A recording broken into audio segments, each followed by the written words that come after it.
OFW, katulong. Napakababa ng tingin ng iba sa pagiging katulong sa ibang bansa.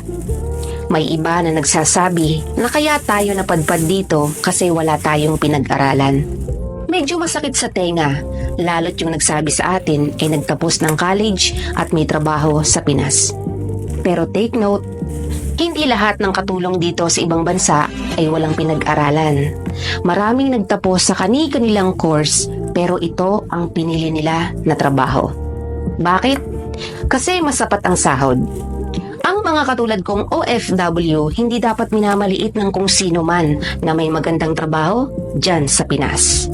May pinag-aralan kayo, dapat alam nyo kung ano ang halaga namin sa bansa. Ano nga ba? Milyon kaming mga OFW na isa sa nagpapayaman sa bansa natin.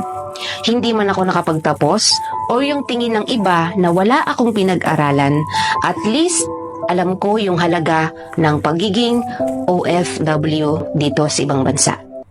Real talk. Minsan, pag nagpo-post yung mga OFW o katulong na katulad ko ng mga gamit na nabili nila or kung ano-ano pa, hindi talaga may iwasan na may magsabi na, nagmamayabang, alam naman nakatulong lang. Deserve naming ipagmayabang kung ano ang meron kami. Bakit? Unang-una, pinaghirapan namin yon. Pangalawa, hindi namin hiningi sa kahit na kanino yung mga bagay na pinopost or pinagyayabang namin. Oo, ayoko sa mga taong mapanghusga. May pinag-aralan ka nga, pero wala kang karapatang manghusga ng ibang tao.